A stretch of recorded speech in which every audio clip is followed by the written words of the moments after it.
గ్రంథంలో మనము దేవుని వాక్యాన్ని అనుసరించటానికి ఉన్నటువంటి అడ్డంకులను గురించి ధ్యానం చేస్తున్నాం. ఎందుకంటే ఈ సంవత్సరం ఇప్పుడు మనకిచ్చిన వాగ్దానం, సంఘమునకు దేవుడు ఇచ్చినటువంటి వాగ్దానం మనం చూసుకున్నాం. 89లో శృంగధ్వనుల నెరుగు ప్రజలు ధన్యులు,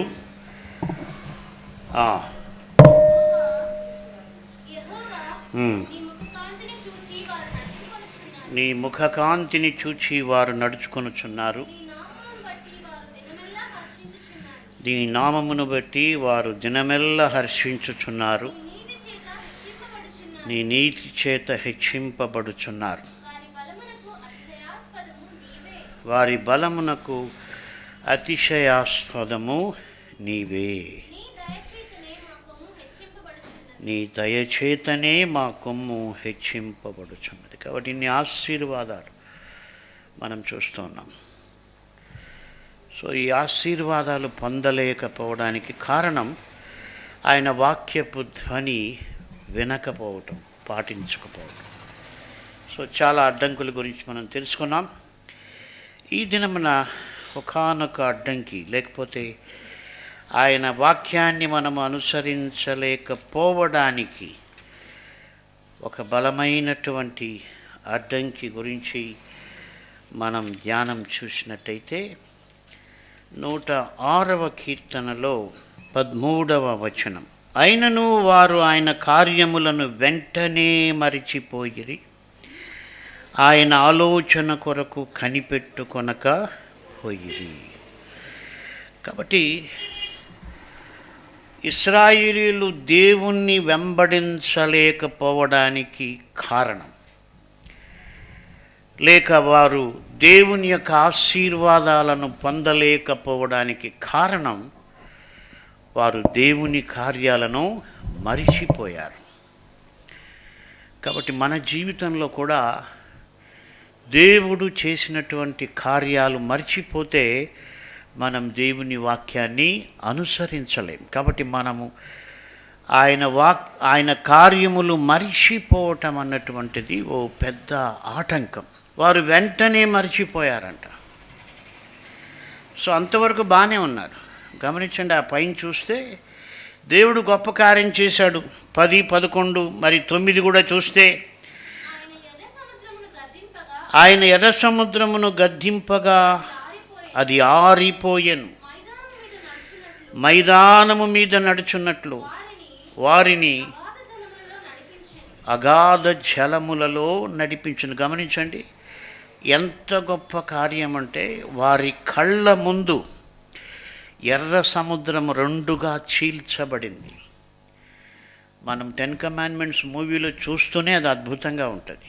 ఒక బలమైన గాలి వీచి ఆ సముద్రాన్ని 2గా చీల్చి ఆ యొక్క నీటి ప్రవాహం 2 గోడలుగా ఏర్పడితే అప్పుడు ఇశ్రాయేలీయులు ఆ సముద్రములో నడిచిపోయారు. ఎలాగ నడిచారంట? మైదానము మీద నడిచినట్లు వారు నడిచిపోయిరి. మైదానం మీద నడిచినట్టు వారిని అగాధ జలములలో నడిపించాడు. అంటే వాళ్ళకి ఎలాంటి భయం లేకుండా.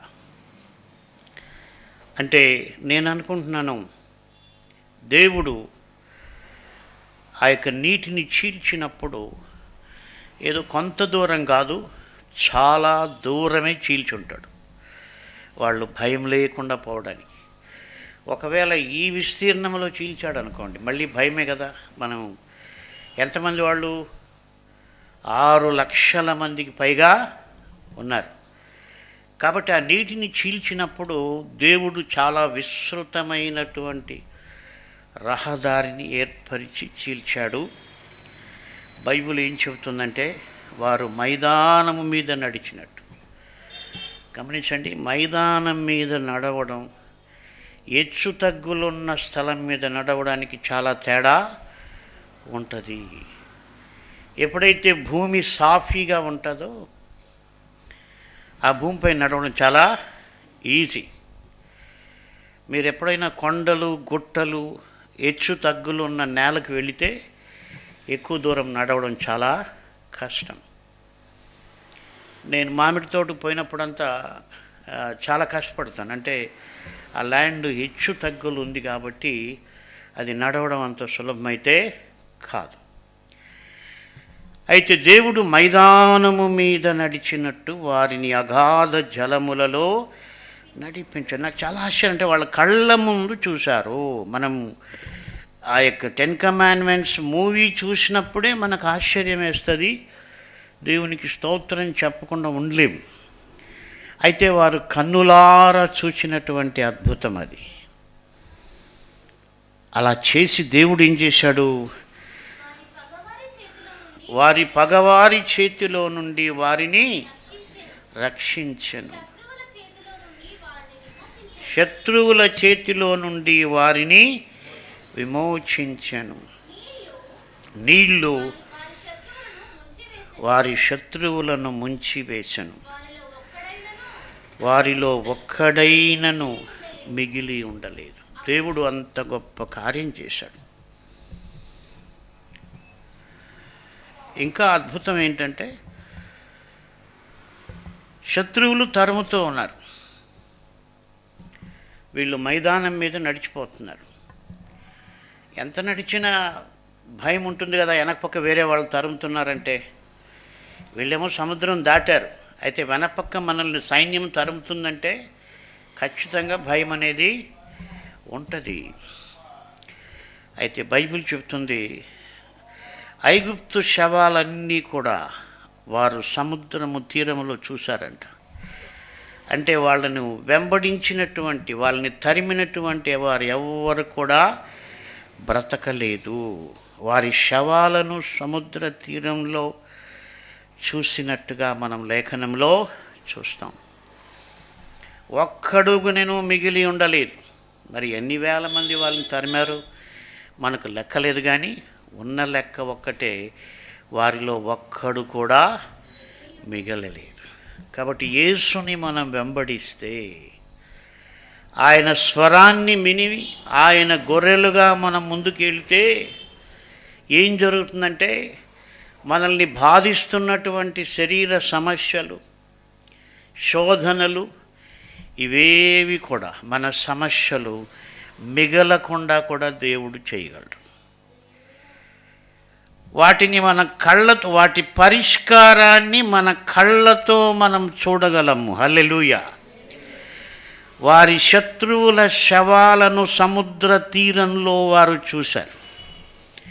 గొప్ప ధైర్యం వచ్చి ఉంటుంది కదా.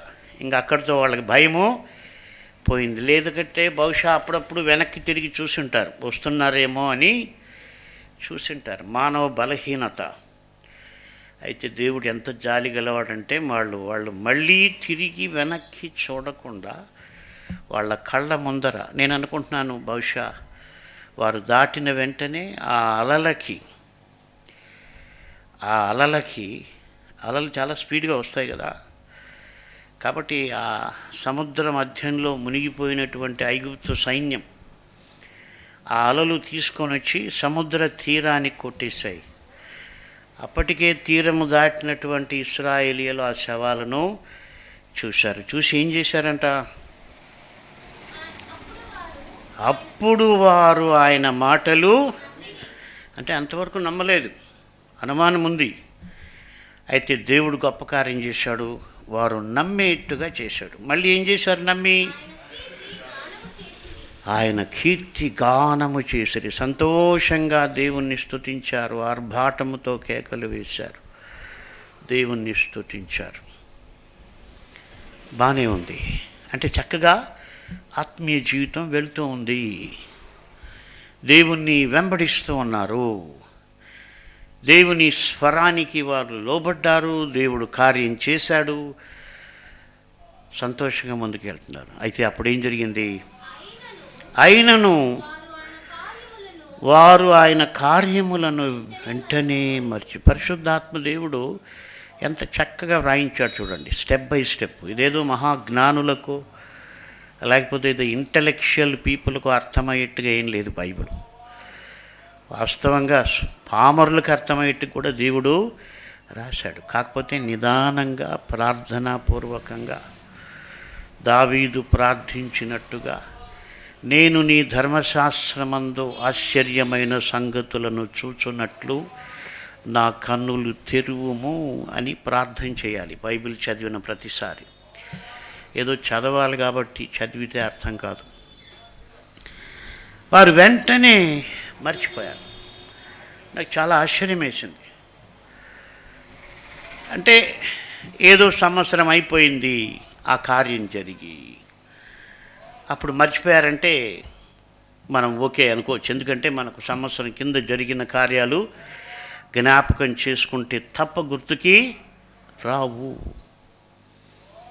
జ్ఞాపకం చేసుకుంటే తప్ప గుర్తుకు రావు. అయితే వెంటనే అంటే ఆ మరుగంట కావచ్చు, ఆ మరుసటి రోజు కావచ్చు, బట్ బైబిల్ చెప్తుంది వెంటనే వెంటనే వారు మరిచిపోయారు. గమనించండి, నాకు ఆశ్చర్యం వేసింది. మర్చిపోతారా అంత త్వరగా అనుకుంటే, దేవుడు క్షమించినటువంటి ఒక వ్యక్తి కూడా వెంటనే మర్చిపోయాడు.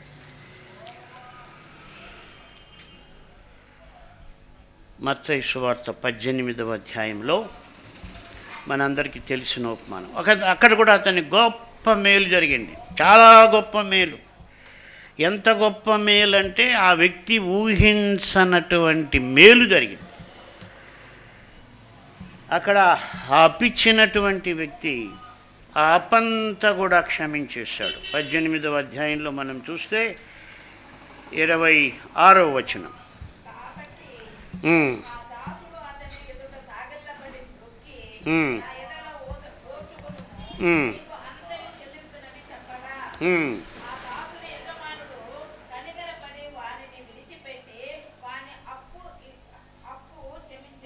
ఇక్కడ చూడండి ఎంత గొప్ప మేలు. వీళ్ళు అప్పు క్షమించమని అడిగారా? లేదు, మళ్ళీ కడతామన్నారు. మళ్ళీ కడతాం, మాకు కొంచెం సమయం ఇస్తే కడతామన్నారు. అయితే ఆ యజమానుడు ఏం చేశాడంట, వారిపైన జాలిపడి మొత్తం అప్పునే క్షమించాడంట. మొత్తం అప్పునే క్షమించేశాడు. ఎంత గొప్ప సంతోషం. వీడు కట్టలేని పరిస్థితుల్లో ఉన్నాడు, మళ్ళీ కడతానంటున్నాడు. కొద్ది రోజులు ఓర్చుకోండి, నేను కడతానంటున్నాడు. కట్టనని చెప్పట్లే, కడతానంటున్నాడు. మరి ఆ అప్పిచ్చిన యజమాని ఎంత కనికరం గలవాడు, కానీ ఇతన్ని చూసి జాలిపడి సరే ఈ పరిస్థితి బాగాలేదని చెప్పి సరే ఇంకేం కట్టద్దులే అని ఆ అప్పుని క్షమించేశారంట. నిజంగా ఎంత గొప్ప సంతోషం, చాలా గొప్ప సంతోషం ఉంటుంది కదా. అప్పు ఎవరన్నా క్షమిస్తే చాలా గొప్ప సంతోషం ఉంటుంది. సో ఏది ఏమైనా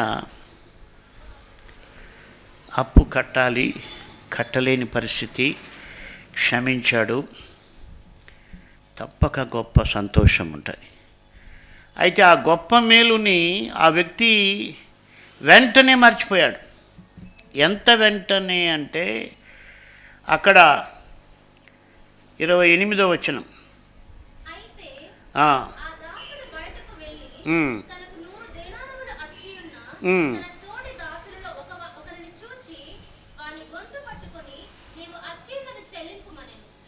గమనించండి, ఇక్కడ ఒక మాట మనం గమనించాలి. ఇక్కడ కూడా ఆ దాసుడు బయటకు వెళ్ళాడు. బయటకు వెళ్ళడానికి ఎంత టైం పట్టింటుంది? చాలా తక్కువ సమయమే కదా. ఇప్పుడు ఈ చర్చ నుంచి బయటకు పోవడానికి ఎంత టైం పడుతుంది? ఆ యజమానిని ఇంటి నుంచి బయట పోవడానికి ఒకవేళ పెద్ద ఇల్లు అనుకున్నా 5 నిమిషాలు పడి ఉంటుంది. నాకు తెలిసి ఈ అప్పిచ్చేవాళ్ళు వాళ్ళ ఇల్లు ఎంత పెద్దదైనా అప్పు తీసుకున్న వాళ్ళని కాంపౌండ్ వరకునే రానిస్తారు, లేకపోతే బహుశా ఫస్ట్ రూమ్కి రానిస్తారు, అంతే కదా. అంటే ఆ వ్యక్తి బయటికి వెళ్ళడానికి నాకు తెలిసి ఒక 1 మినిట్ పట్టి ఉంటుందని అనుకుంటున్నాను. లేదు, కొంతసేపే పట్టింది అనుకున్నాం. ఇక్కడ టాపిక్ ఏంటంటే వెంటనే ఇశ్రాయేలీయులు దేవుడు చేసిన మేలుని మరిచిపోయారు. ఈ వ్యక్తి కూడా అలా బయటికి వెళ్ళాడు, మర్చిపోయాడు. ఆ తోడి దాసుని పిలిపించి అతన్ని బలవంతంగా అప్పు చెల్లించమన్నాడు. మరి ఆ తర్వాత చెల్లించకపోతే వాడిని చెరసాల్లో వేయిస్తాడు. ఈ విషయము మొదట క్షమించిన యజమానికి తెలిసి వాడిని మళ్ళీ పిలిపించి వాని అప్పంతా కూడా కట్టమని చెబుతాడు. అది మనం ఇతరుల పాపాలు క్షమించాలని దేవుడు మనకు ఒక ఉపమానం చెప్పాడు. అయితే ఇక్కడ ఈ ప్రసంగానికి సపోర్టుగా నేను తీసుకున్న వాక్యం ఏంటంటే, వెంటనే అంటే అతను బయటకు వెళ్ళి తాను పొందిన మేలుని మరిచిపోయాడు. కాబట్టి మనం మర్చిపోతాం. మనకి ఏం గుర్తుంటాయంటే మన కష్టాలు గుర్తుంటాయి, బాగా గుర్తుంటాయి. అంతేకాని దేవుడు చేసిన మేళ్ళు మనకు గుర్తుండవు. సరే, ఆ ఉపమానంలో ఎవరో ఒక దాసుడు, ఆయన ఎవరో ఒకవేళ వాడికి కఠినమైన మనసు గలవాడు ఏమో అనుకుంటే, సాక్షాత్తు శిష్యులు మర్చిపోయారు. కోర్స్ ఆ సందర్భంలో కూడా రొట్టెలు లేవని వాళ్ళు ఆలోచన చేస్తున్నారు. దేవుడు అంతకుముందే అదే అధ్యాయంలో మనం చూస్తాం. అదే అధ్యాయంలో 8వ వచనంలో దేవుడు అద్భుతం చేసి వారు భోజనం చేసి తృప్తి పొందిన మీదట మిగిలిన ముక్కలు 7 గంపల నిండా ఎత్తిరి. అదే అధ్యాయంలో జరిగింది. అంతకుముందు కూడా బహుశా ఇంకో నెల ముందో కొన్ని రోజుల ముందో రొట్టెల అద్భుతం 2 సార్లు జరిగింది కదా. 5 రొట్టెలు పంచినప్పుడు 12 గంపలు మిగిలాయి. మరి 7 రొట్టెలు పంచినప్పుడు ఎన్ని మిగిలాయి? ఇక్కడ ఎన్ని మిగిలాయి? అక్కడే మనం కింద చూస్తే 7 అనేది 20వ అధ్యాయంలో. సో ఇక్కడ ఏం జరిగిందంటే మర్చిపోయారు వీళ్ళు. ఏంటి, మొదటి 2 సార్లు జరిగింది అదే అద్భుతం, 2 సార్లు జరిగింది. అది వాళ్ళ చేతులతో పంచారు, వాళ్ళ కళ్ళతో చూశారు, వాళ్ళ చేతులతో రొట్టెలు వడ్డించారు. 2 సార్లు అద్భుతం జరిగింది. అయితే మళ్ళీ రొట్టెలు లేవని వాళ్ళు మరి ఆలోచిస్తూ ఉంటే ప్రభు వాళ్ళతో అంటున్నాడు 18వ వచనం, మీరు కన్నులుండి చూడరా, చెవులుండి వినరా, జ్ఞాపకము చేసుకొనరా. అంటే మర్చిపోయారు వాళ్ళు అని దేవుడే వాళ్ళ జ్ఞాపకం చేస్తున్నాడు. ఏమని? నేను 5,000 మందికి 5 రొట్టెలు విరిచి పంచిపెట్టినప్పుడు మీరు ఎన్ని ముక్కలు గంపల నిండా ఎత్తితరని వారిని అడిగాను. వారు 12 అని ఆయనతో చెప్పిరి. ఆ 4,000 మందికి 7 రొట్టెలు నేను విరిచి పంచిపెట్టినప్పుడు ముక్కలు ఎన్ని గంపల నిండా ఎత్తితరని ఆయన నడుగగా వారు ఏదనిరి. అందుకు ఆయన, మీరు ఇంకనూ గ్రహింపకున్నారు. అంటే మర్చిపోతాం. శిష్యులే మర్చిపోయారు. వీళ్ళు కూడా ఆయనతో నడిచారు, వారి కన్నులతో చూశారు, వారి చేతులతో రొట్టెలు పంచారు, కానీ మర్చిపోయారు. సో మర్చిపోయినప్పుడు ఏం జరుగుతుందంటే, మళ్ళీ మనం మూలపాఠంలోకి వస్తే 106వ కీర్తనలోకి, ఆయన కీర్తి గానం చేశారు, బాగానే ఉంది. ఆయనను ఆయన కార్యములు వెంటనే మర్చిపోయి. గమనించండి, దేవుని కార్యాలు మరిచిపోతే మనము ఆయన ఆలోచన కొరకు కనిపెట్టుకోం. మనకి ఏది తోస్తే అది చేస్తాం. అందుకొరకే మనం కనిపెట్టాలి. నాకు ఆలోచన వచ్చింది, నేను గత కొన్ని రోజులుగా ప్రార్థన చేస్తున్నా, ప్రభువా నీ ఆలోచన అయితే దాన్ని నెరవేర్చండి. ఇది నా ఆలోచన. చాలాసార్లు మన ఆలోచనలు దేవుని ఆలోచనల కంటే భిన్నంగా ఉంటాయి. కాబట్టి మనం దేవుణ్ణి అడగాలి, కనిపెట్టాలి. పరిగెత్తి చేయడం కాదు. కాబట్టి ఎప్పుడైతే నువ్వు దేవుని కార్యాలు మరిచిపోతావో, ఆయన ఆలోచన కొరకు నువ్వు కనిపెట్టుకోవు. ఈ మధ్యనే చాలా సంవత్సరాల క్రితం, బహుశా ఒక 15 ఏళ్ల క్రితం, ఒక ఆయన మన దగ్గర ఉండి సేవ చేస్తూ ఉన్నాడు. ఆయనకు పెళ్ళి చూసాం. పెళ్ళి కూడా 2-3 సంబంధాలు చూసాం. ఆయన ఒక అమ్మాయిని ఇష్టపడ్డాడు. ఆయన ఇష్టపడితేనే చేసాం. ఆ ఇష్టపడడం కూడా ఆయన ఏం కనిపెట్టి ఏం చేయలే. పోయి మాట్లాడాడు, వాళ్ళ అత్తతో మాట్లాడాడు, వెంటనే డెసిషన్ తీసుకున్నాడు. తీసుకొని నేను చేసుకుంటా అన్నాడు. కాబట్టి చేసుకుంటా అన్నప్పుడు చేయడం మన బాధ్యత. మనమే కొంత ఖర్చు పెట్టి కూడా పెళ్లి చేశాం. ఎంతకాలం అయింది? 15 ఏళ్ళు అయిపోయింది. ఇప్పుడు వాళ్ళకి ఏదో సమస్య వస్తే మొన్న అన్నాడంట, గంగరాజు పాస్టర్ నాకు మంచి భార్యను చేయలేదు, గంగరాజు పాస్టర్ నాకు మంచి భార్యను చేయలేదు అన్నాడంట. అది నువ్వు తీసుకోవాల్సిన నిర్ణయం. నువ్వు తొందరపడి నిర్ణయం తీసుకున్నావు. నువ్వు కావాలని వేగిరపడ్డావు. నేనేమన్నా బలవంతంగా ఇద్దరి కాళ్ళు లేక కట్టేసి బలవంతంగా ఆ పక్క ఈ పక్క పెట్టి నేను తాలిబొట్టు కట్టలేదు కదా, పెళ్ళి చేయలేదు కదా. అక్కడ మనం ఫెయిల్యూర్స్ అన్నిటికీ కారణం ఏంటంటే దేవుని కార్యాలు మర్చిపోవడం, ఆయన ఆలోచన ప్రకారం నడకపోవడం. అక్కడే ఫెయిల్యూర్ స్టార్ట్ అవుతుంది. మనం అంతా ఫెయిల్ అయిన తర్వాత దాని ప్రభావం తెలుస్తుంది. ఇప్పుడు ఆయనకి 15 ఏళ్ళ తర్వాత తెలిసింది ఆ నష్టం ఏంటని. కానీ ఎప్పుడు జరిగింది నష్టం? అది ఆయన దేవుని కార్యం మరిచిపోయి ఆయన ఆలోచన కొరకు కనిపెట్టుకొనకుండా నిర్ణయం తీసుకున్నప్పుడే అయిపోయిన నష్టం. అయితే 15 ఏళ్ళ తర్వాత ఆయన అంటున్నాడు. కాబట్టి మనం కూడా అంతే, మన ఇష్టానుసారంగా చేసి మళ్ళీ దేవుని పైన బులైన్ చేస్తాం. మన ఇష్టానుసారంగా నిర్ణయాలు తీసుకొని మనకు నష్టం కలిగినా కష్టం కలిగినా, దేవా నువ్వు నాకెందుకు ఇలాగ చేసావు? దేవుడు చేశాడా? దేవుడు నిన్న పని చేయమన్నాడా? కాబట్టి ఫస్ట్ ఆఫ్ ఆల్ ఆయన మనల్ని తల్లి గర్భములో నుంచి క్షేమంగా కాపాడుతూ ఉన్నాడు. ఈ భూమి పైన ప్రవేశపెట్టాడు. మనం ఉండడానికి, తినడానికి, కట్టుకోవడానికి బట్టను దేవుడు మనకు ఇచ్చాడు. అయితే ఎక్కడ మనం దెబ్బతిన్నామంటే ఆయన కార్యాలు మర్చిపోవటం, ఆయన ఆలోచన కొరకు కనిపెట్టుకోకపోవటం. కనిపెట్టుకోకపోతే ఏమవుతుంది?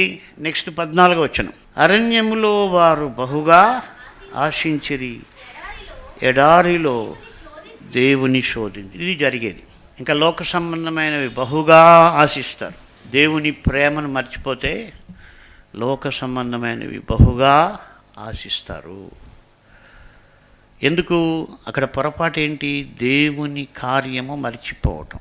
లోక సంబంధమైనవి బహుగా ఆశించటం అంటే వాక్యాన్ని విడిచిపెట్టడమే. బైబిల్ ఏం చెప్తుంది? పైనున్న వాటి మీదన మీ దృష్టి పెట్టుకోమంటుంది. మనం అంతా భూ సంబంధమైన వాటిపైనే పెట్టుకున్నప్పుడు, లోకములో నీవు బహుగా ఆశించినప్పుడు అది తప్పిపోయినట్టే. మనం దేవుని దగ్గర పట్టుబట్టి శారీరక విషయాలు అడగాల్సిన పని లేదు. నీ చిత్తమైతే ఇవ్వు ప్రభు, అంతవరకు చాలు. వాళ్ళు పట్టుబట్టి అడిగారు, లాస్ట్కి దేవుడు ఇచ్చేసాడు, నన్ను నష్టపోయారు. ఆ విషయం 15వ వచనంలో ఉంటుంది. అయితే వాళ్ళు సాధించేది ఏమీ లేదు. అరణ్యములో బహుగా అంటే డిజైర్స్ మారిపోతాయి. అంతకుముందు వాళ్ళు ఏం డిజైర్? వాళ్ళకి దేవుణ్ణి చక్కగా స్తుతిస్తున్నారు, ఆయన కీర్తి గానము చేసిరి. ఎప్పటి వరకు? ఆయన చేసిన కార్యముకు జ్ఞాపకం ఉన్నంత వరకు, ఆయన చేసిన అద్భుతాలని వాళ్ళు ధ్యానించినంత వరకు సంతోషంగా ఉన్నారు. కానీ ఆయన కార్యాన్ని మర్చిపోయారు, ఇంకా ఆయన వాక్యాన్ని మర్చిపోయారు. కాబట్టి మన మెయిన్ టాపిక్ ఏంటంటే, దేవుని వాక్యం నుండి తప్పిపోవడానికి గల కారణాల్లో ఒకానొక కారణం మరి ఆయన కార్యాన్ని మర్చిపోవటం. కాబట్టి మనం దేవుణ్ణి అడగాలి, ప్రభా నేను నీ కార్యాలు మరిచిపోకూడదు. మన ప్రజెంట్ విషయాలని మనం చూస్తే మనం తప్పిపోతాం. ఆయన కార్యాలు మర్చిపోతే నెక్స్ట్ స్టెప్ ఏంటి? ఆయన ఆలోచన కొరకు కనిపెట్టం. నెక్స్ట్ ఏంటి? బహుగా లోక సంబంధమైన వీటివి ఆశిస్తాం. తర్వాత దేవుణ్ణి శోధిస్తాం. కాబట్టి దేవుడు మనకు జ్ఞాపకం చేస్తూ ఉంటాడు. కాబట్టి ఆయన కార్యాలు మర్చిపోకూడదు. నేను నిన్న ఒక యూత్ మీటింగ్లో మాట్లాడడానికి వెళ్ళాను. వెళితే నేను చాలా దేవుణ్ణి స్తుతించాను. యాక్చువల్గా నేను మర్చిపోయిన విషయాలన్నీ కూడా అక్కడ ఒక ఆయన నన్ను పరిచయం చేస్తూ, ఈయన ఒకప్పుడు ఇలా ఉండేవాడు, కానీ ధైర్యంగా దేవుని సేవ చేశాడు, దేవుడు ఇతన్ని బహుగా ఆశీర్వదించాడు, తిరుపతిలో ఇలాంటి పాస్టర్ ఉండడం మనకు దీవెనకరమని ఆయన చెప్తా ఉంటే నేను నిజంగా ప్రభువానే ఎంత గొప్ప కార్యాలు కదా. ఆయన కొన్ని సంఘటనలు కూడా చెప్పాడు. ఇలా జరిగింది, అప్పుడు ఈయన ఇలా ధైర్యంగా నిలబడ్డాడు అని చెప్తే అవన్నీ ఒక్కసారి మళ్ళీ నా జ్ఞాపకానికి వచ్చినప్పుడు నా కంట్లో నీళ్ళు వచ్చాయి. కాబట్టి మనం ఆయన కార్యాలు జ్ఞాపకం చేసుకోవడం అన్నది ఆయన్ని వెంబడించటానికి మనకు చాలా ఉపయోగపడతాయి. నిజమే, నాకు చాలా ఆశ్చర్యం వేస్తుంది. 5 మంది పిల్లలతో తిరుపతికి నేను అనామకుడిగా వచ్చాను. ఒక డబ్బులు లేక ఒక జీపులో వచ్చాం. జీప్కి మామూలుగా డోర్లు ఉండవు కదా, డోర్లు ఉండవు. మదనపల్లి నుంచి మాకున్న సామాను, నేను, నా భార్య, 5 మంది పిల్లలు, అది కూడా డొక్కు జీపు బాడికి తీసుకొని వచ్చాం. ఆ బాక్రాపేట దీంట్లో నేను అప్పుడప్పుడు దేవుని స్తుతిస్తాను. ప్రభు, అప్పుడే మేము పడిపోయింటే మా జీవితాలు మట్టి అయిపోయిండేటివి. నువ్వెంత దయగలిగి రెక్కల మీద మోసుకొని వచ్చినట్టు మమ్మల్ని మోసుకొని వచ్చావు. మా భక్తి కాదు, నీ కృప అని నేను ప్రతిరోజు జ్ఞాపకం చేసుకుంటాను. సో అలాగ ఆయన కొన్ని విషయాలు చెప్పాడు. ఇలా ఉండేవాడు, దేవుడు ఆయన్ని ఆశీర్వదించాడు. ఈరోజు తిరుపతిలో అందరూ గంగరాజు ఆయనకేమి అని అంటారు, కానీ ఆయన ఒకప్పుడు ఇలా చేశాడని ఆయన పరిచయం చేసినప్పుడు నేను దేవుణ్ణి మహింపరిచాను. కాబట్టి ప్రతి ఒక్కరి జీవితాల్లో దేవుడైతే కార్యాలు చేసి ఉంటాడు. మనం ఎందుకు ఇంకా గొప్ప కార్యాలు చూడలేకపోతున్నామంటే దేవుడు ఇదివరకే చేసిన కార్యాలు మనం మర్చిపోతున్నాం కాబట్టి వాటిని గుర్తు చేసుకుంటే దేవుడు ఇంకా గొప్ప కార్యాలు చేస్తాడు. కాబట్టి ఆయన కార్యాలు మర్చిపోకూడదు ప్రతిరోజు. అందుకని దావీదు ఎందుకు హృదయానుసారయ్యాడు? ఆయన అన్నాడు కదా, తన ప్రాణంతో చెప్పాడు. దావీదుకు కూడా బాగా తెలుసు ఆయన ప్రాణం మర్చిపోతుందని తెలిసి ఆయన తన ప్రాణంతో అంటున్నాడు 103:2లో, నా ప్రాణమా యెహోవాను సన్నుతించుము, ఆయన చేసిన ఉపకారములలో దేనిని మరువకం. మరి ఆయన ఎంత గొప్ప భక్తుడంటే ఆయన సింహాసనం పైన అంత బిజీగా ఉన్నప్పటికి కూడా తన ప్రాణానికి తాను బోధించుకుంటూ వస్తున్నాడు. ఆయన చేసిన ఉపకారాల్లో దేనిని కూడా మరవద్దు. దేన్ని అంటే ఏంటి? ప్రతి చిన్న ఉపకారం కూడా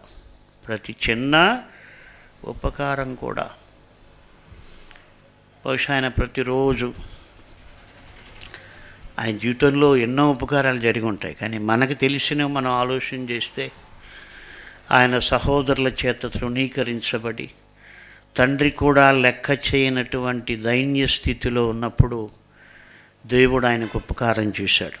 సమూయేలుకి ప్రేరేపణిచ్చి దావీదు వచ్చేట్టుగా చేశాడు. అక్కడి నుంచి పిలిపించాడు.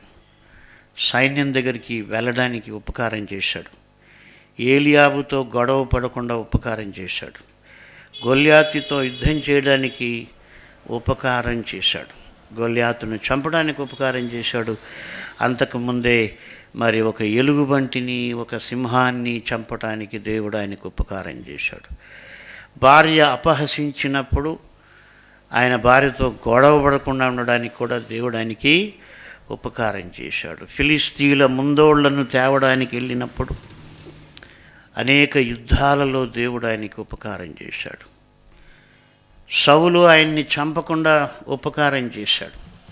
ఎదురుగానే ఉన్నాడు, చాలా దగ్గర కూర్చున్నాడు. అయితే ఈటి విసిరితే అది దావీదుకి తగలలేదు. అంటే సౌలు రాజులు ప్రావీణ్యము కలిగి ఈటెలు విసరడం, బాణాలు వేయడం, కత్తులతో పోరాడడం అన్నది వాళ్ళు చిన్నప్పటి నుంచి నేర్చుకొని ఉంటారు. అంటే కనీసం రాజు అయిన తర్వాత అయినా నేర్చుకొని ఉంటారు.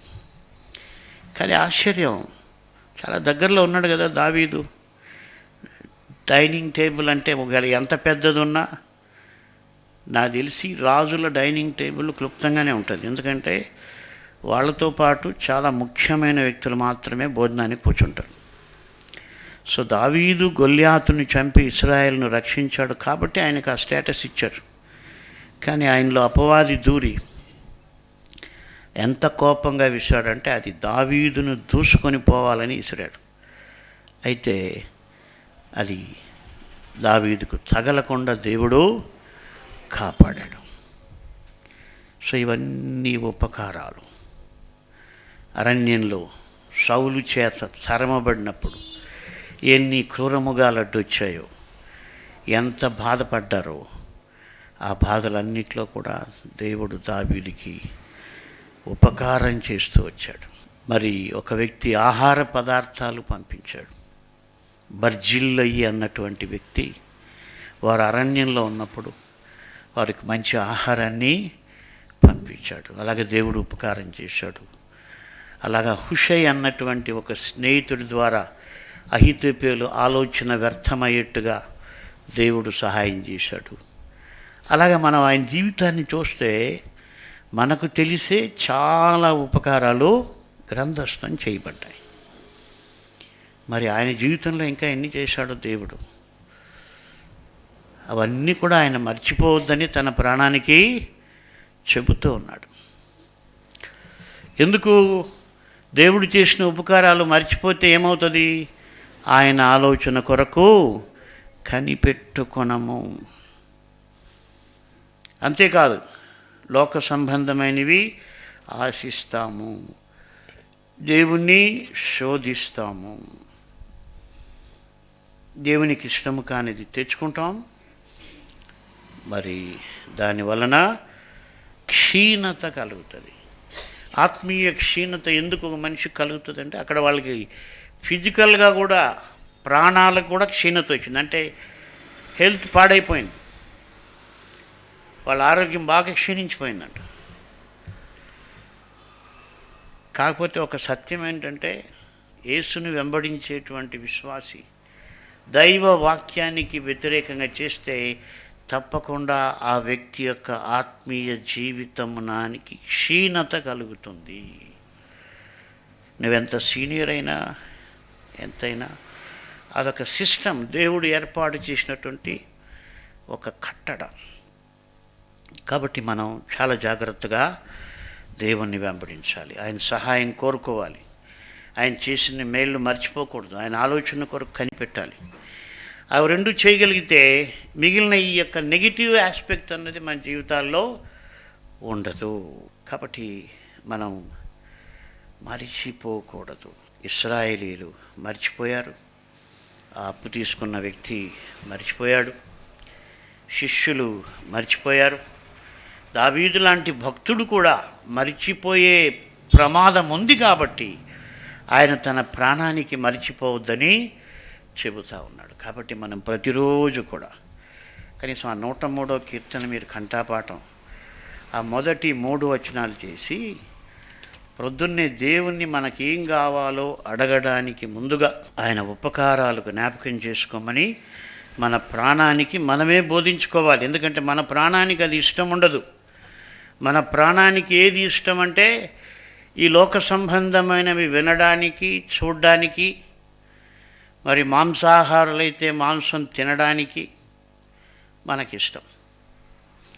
ఎంతవరకు తిన్నారంటే ఇశ్రాయేలీయులు మాంసాన్ని, అది కడుపు నిండిపోయి ముక్కుల్లో నుండి కూడా వచ్చిందంట. నిజంగా దేవుని వాక్యానికి ఇవ్వాల్సిన ప్రాధాన్యత వారు ఆహారానికి ఇచ్చారు. కాబట్టి మనం బోధించుకోవాలి. మన ప్రాణం అయితే ఇష్టపడదు, మన ప్రాణానికి అది ఇష్టం ఉండదు. అందుకే కదా మనం కూర్చొని గంట సేపు బైబిల్ చదవండి, మన ప్రాణం ఇష్టపడుతుందా? అస్సలు ఇష్టపడదు. మీరు ట్రై చేయండి కావాలంటే. మన ప్రాణమే మనకు ఒక రకంగా మన ఆత్మీయ జీవితం అంటే మన మనస్సు, మన స్పిరిచువల్ లైఫ్ అడ్డు. ఈ బాడీ ఏంటంటే ఎవరో తిట్టుకుంటున్నారు వీడియో గంట సేపు చూసినా కూడా ఏం అలసట రాదు. ఇంకా చూద్దాం ఇంకా ఏం తిడతాడో, ఈయనేం తిడతాడో, మళ్ళీ నెక్స్ట్ వీడియోలో ఆయన ఈయనేం తిడతాడో, ఇవన్నీ కూడా చూస్తామంటది ప్రాణం, ఆత్మీయంగా లేనటువంటి ప్రాణం. అదే గంట సేపు బైబిల్ చదవమనండి. నాకు తెలిసి క్రైస్తవుల్లో 190 మంది గంట కంటే ఎక్కువగా యూట్యూబ్ చూసేవాళ్ళు. అంటే వ్యర్థమైనవి. యూట్యూబ్లో దైవికమైనవి చూసేది 1% అయితే వేరేటివి ఎక్కువ పర్సంటేజ్ ఉంటాయి. బైబిల్ చదవమనండి, నీ ప్రాణం ఒప్పుకుంటుందేమో.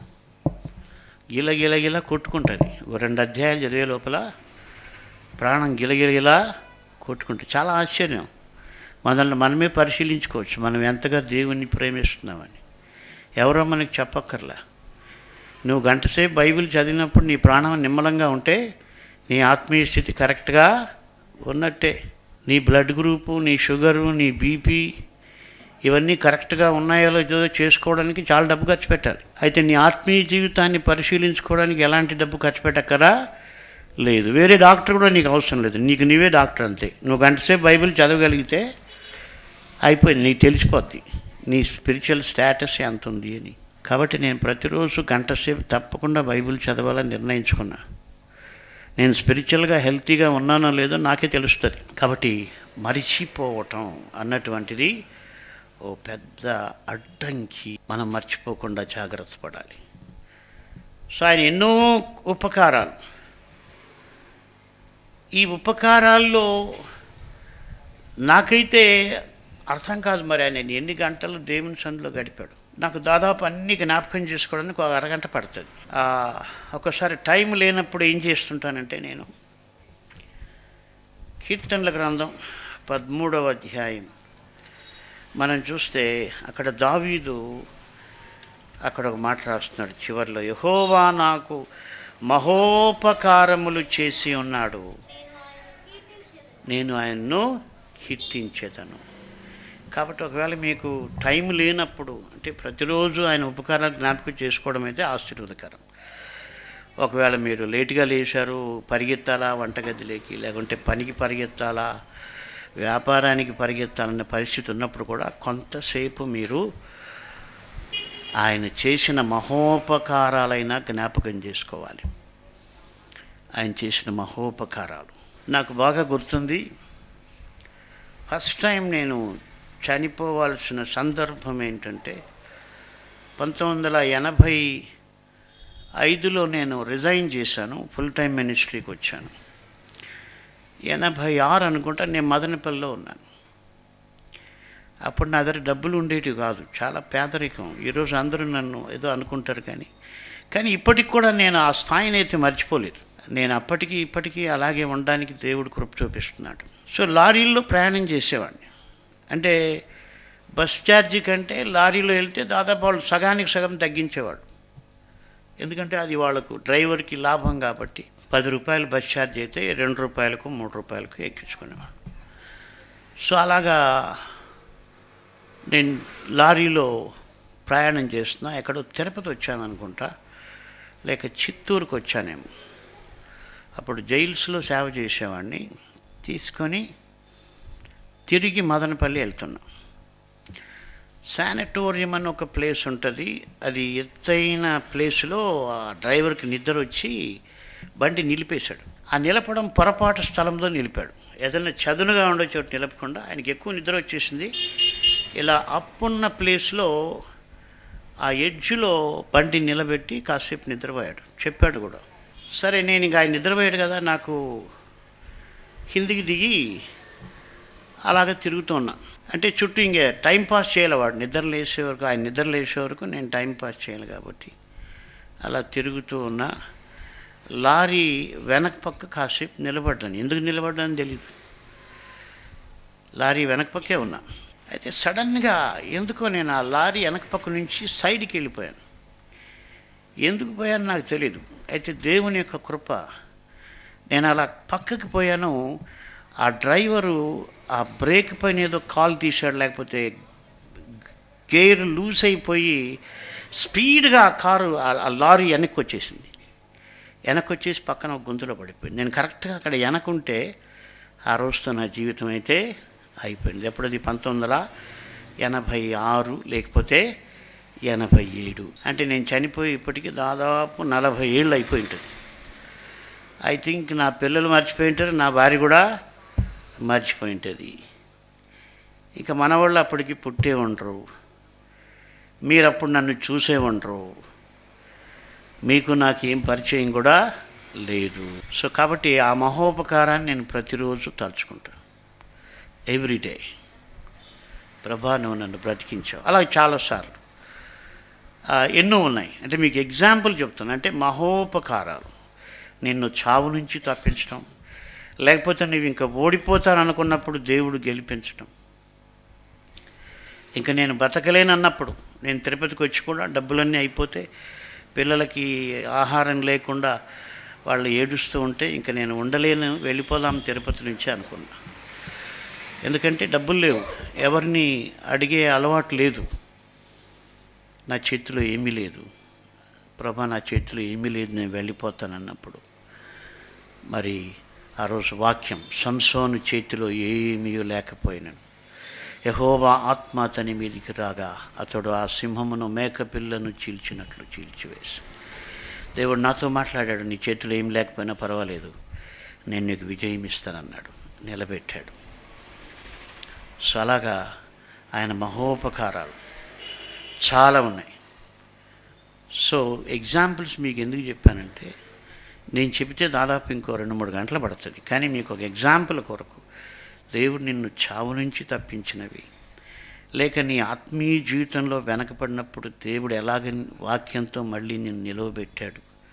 సో ఇలాంటి మహోపకారాలు మీకు ఎన్ని గుర్తుంటే అవి పేపర్లో రాసుకోండి, ఒక నోట్బుక్లో. నీకు ఎంత డబ్బున్నా, నీకు ఎంత హోదా ఉన్నా, నీ స్పిరిచువల్ స్టాండర్డ్ నువ్వు కాపాడుకోవాలంటే దేవుడు నీ జీవితంలో చేసిన మేళ్ళను నీవు జ్ఞాపకం చేసుకోవాలి. కాబట్టి అనేకమైనటువంటి కార్యాలు దేవుడు చేసుంటాడు, వాటిలో మహోపకారాలు మనం జ్ఞాపకం చేసుకోవాలి. అప్పుడే మనం ఆయన వాక్యం పైన ఆశ కలిగి ఉంటాం, ఆయన వాక్యం అనుసరించాలని ఆశ ఉంటుంది, ఆయన వాక్యాన్ని ఆశిస్తాం, లేకపోతే లోకాన్ని ఆశిస్తాం. దేవుడు చేసిన మేళ్ళు మర్చిపోతాం కదా. చివరిగా ఈ ఉదయం నేను బైబిల్ దేనికో తిరగేస్తూ ఉన్నా.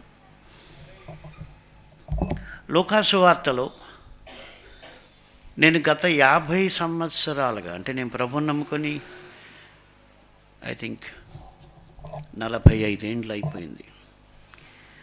సో దేవుని వాక్యం ఏంటంటే జీవజల నదులు అందులో నుంచి ప్రవహిస్తాయి. చాలాసార్లు తప్పిపోయిన కుమారుని కథ చదివా, కానీ అప్పుడప్పుడు అందులో నుంచి పరిశుద్ధాత్మ దేవుడు కొన్ని సంఘటనలను ఆయన చూపిస్తూ ఉంటాడు. సో ఈ ఉదయం ఆలోచన చేస్తే, ఆ పెద్ద కుమారుడు ఏమన్నాడు తండ్రితో? ఏమన్నాడు? నువ్వు నాకు ఏమీ కూడా ఇవ్వలేదు, నువ్వు నాకు ఏమీ కూడా ఇవ్వలేదు, నీకు ఇంతకాలంగా సేవ చేస్తున్నాను, నువ్వు నాకు ఏమీ ఇవ్వలేదు అని ఆయన అడిగాడు కదా. 29వ వచనం 15, ఇదిగో ఇన్ని ఏండ్ల నుండి నిన్ను సేవించుచున్నానే, నీ ఆజ్ఞను నేనెన్నడూ మీరలేదే, ఆయనను నా స్నేహితులతో సంతోషపడినట్లు నువ్వు నాకెన్నడూ ఒక మేకపిల్లనైనా ఇయ్యలేదు. నేను ఆ విషయం పెద్దగా ధ్యానించలేదు, ఎందుకంటే చాలా వరకు మనం తప్పిపోయిన కుమారునే ధ్యానం చేస్తూ ఉంటాం. చాలామంది ప్రసంగికులు కూడా తప్పిపోయిన కుమారునే ప్రసంగం చేస్తారు. అయితే ఈ కుమారుని గురించి కూడా ధ్యానం చేయాలనుకుంటున్నాను. నాకు చాలా ఆశ్చర్యం వేసింది ఈరోజు ఆ మాట విన్నప్పుడు. ఎందుకో నా దృష్టి అదే అధ్యాయంలో 15వ అధ్యాయంలోనే మనం చూసినట్టయితే 12వ వచనం, వారిలో చిన్నవాడు తండ్రి, ఆస్తిలో నాకు వచ్చు భాగమిమ్మని తన తండ్రిని అడుగగా అతడు గమనించండి, వారికి తన ఆస్తిని పంచిపెట్టెను. ఈ మాట నేను అంతగా గమనించలే. అంటే ఏంటి? పెద్ద కుమారునికి కూడా ఆస్తిని ఇచ్చాడా లేదా? పంచి ఇచ్చాను. ఇద్దరు కుమారులు పంచి ఇచ్చాడు. స్పష్టంగా ఉంది కదా అక్కడ. అయితే వాడు మర్చిపోయాడు. అంటే తండ్రి చేసిన మేళ్ళన్నీ కూడా మర్చిపోయాడు. ఎంతసేపు నెగిటివ్గానే ఆలోచన చేస్తున్నారు. కొంతమంది పిల్లలు కూడా అలాగే ఉంటారు. తండ్రి చేసిన మేళ్ళు మర్చిపోయి ఎప్పుడు నెగిటివ్గా పేరెంట్స్ని, అంటే తల్లిని తండ్రిని కూడా నెగిటివ్గానే చూస్తూ ఉంటారు. వాళ్ళ కొరకు ఎంత ప్రయాసపడ్డారు, ఎంత కష్టపడ్డారు, ఇవన్నీ కూడా ఎప్పుడు వాళ్ళు ఆలోచన, ఓన్లీ నెగిటివ్ మైండెడ్. నాకు చాలా ఆశ్చర్యం వేసింది ఈరోజు. అంటే పంచిపెట్టాడు కదా, మరి ఏంటి వాడికి గుర్తులేదా? మర్చిపోయాడు. వాడు బయటికి వెళ్ళి చెడిపోయాడు, వీడు ఇంట్లో ఉండి చెడిపోయాడు, అంతే కదా. చిన్న కుమారుడు బయటికి వెళ్ళి చెడిపోయాడు, వీడు ఇంట్లో ఉండి చెడిపోయాడు. కానీ బయటికి వెళ్ళి చెడిపోయినోడు బాగుపడే అవకాశం ఉంది. కానీ బహుశా ఈయన కూడా బాగుపడి ఉంటాడని నేను అనుకుంటున్నా, తండ్రి ఎక్స్ప్లెనేషన్ తర్వాత. అదేమి రాయలేదు అక్కడ. అయితే ఒకటి ఏంటంటే, ఆస్తిని పంచిపెట్టాడు, కానీ నాకేమీ లేదంటున్నాడు. అంటే మర్చిపోయాడు. ఇంకా విషయం ఏంటంటే, ధర్మశాస్త్ర ప్రకారం జ్యేష్ఠ కుమారునికి ఎక్కువ ఆస్తి ఇస్తారు. జ్యేష్ఠ కుమారునికి ఎక్కువ ఆస్తి ఇస్తారు. కాబట్టి తండ్రి పంచిపెట్టినప్పుడు ఆ రోజుల్లో ఎలా పంచిపెట్టాడు? Based on the Dharmashastra, based on the law, according to law ఈ డివైడెడ్ ఈజ్ ప్రాపర్టీ, వాళ్ళకి డిస్ట్రిబ్యూట్ చేశాడు.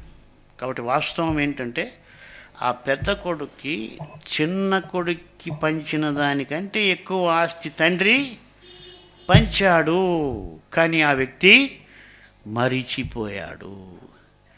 కాబట్టి ఇశ్రాయేలీయులు మర్చిపోయారు, ఆ అప్పు తీసుకున్న వ్యక్తి మర్చిపోయాడు, శిష్యులు మర్చిపోయారు, ఆఖరికి ఆ కథలో పెద్ద కుమారుడు కూడా మర్చిపోయారు. దైవ భక్తుడైనటువంటి దావీదు ప్రాణం కూడా మర్చిపోవాలనుకుంటుంది. అయితే దావీదు మరిచిపోనివ్వలేదు. హల్లెలూయా. గుర్తు చేస్తూనే ఉన్నాడు. ఆయన చేసిన ఉపకారములలో దేనిని మరువకము. ప్రార్థించుకుందాం. దయగల ప్రభువా, మిమ్మల్ని స్తుతిస్తున్నాం తండ్రి. మేము మీ వాక్యాన్ని అనుసరించలేకపోవడానికి కారణం, ఒక బలమైన కారణం మేము చూస్తున్నాం. అనేక కారణాలు మేము ధ్యానిస్తూ ఉన్నాం.